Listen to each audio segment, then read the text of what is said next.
Saya Aisyah Febriani dengan NIM 2290250021. Kenapa kalau kita dalam keseharian pasti sering menemukan yang namanya bahasa baku ataupun bahasa tidak baku? Bahasa Indonesia merupakan bahasa persatuan dan bahasa negara yang memiliki peran yang sangat penting di berbagai bidang kehidupan di Indonesia.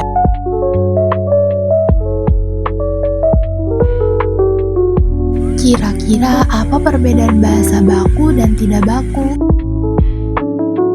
Yuk kita simak penjelasannya sobat. Bahasa yang baku adalah bahasa yang sesuai dengan pedoman atau kaidah bahasa yang sudah ditetapkan. Bahasa Indonesia yang baku artinya bahasa Indonesia yang digunakan orang-orang terdidik serta yang dipakai menjadi tolak ukur penggunaan bahasa yang benar.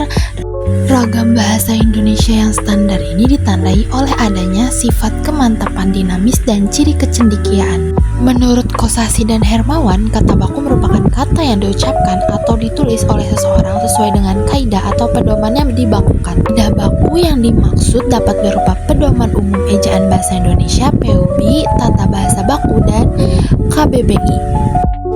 Kata baku pada bahasa Indonesia mendukung 4 fungsi, yaitu 1. Fungsi pemersatu, 2. Fungsi pemberi kekhasan, 3. Fungsi pembawa kewibawaan, dan 4. Fungsi sebagai kerangka acuan.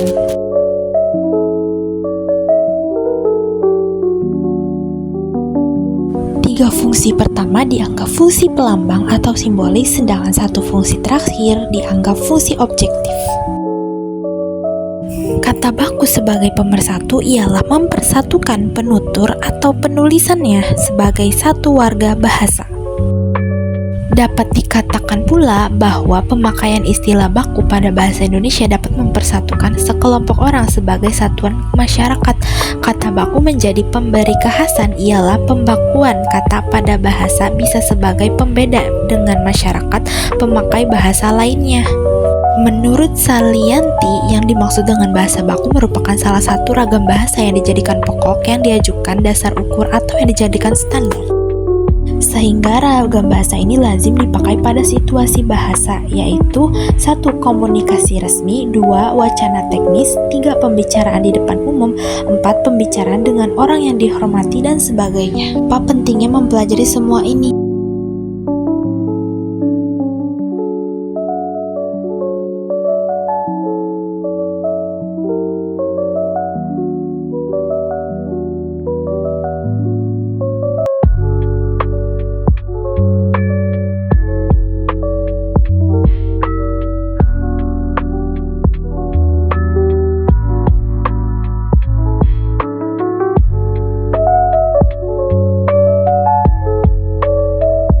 Itulah penjelasan bahasa baku dan tidak baku, yang dimana kata baku ini memiliki beberapa fungsi, yaitu fungsi pemersatu, fungsi pemberi kekhasan, fungsi pembawa kewibawaan, dan fungsi sebagai kerangka acuan.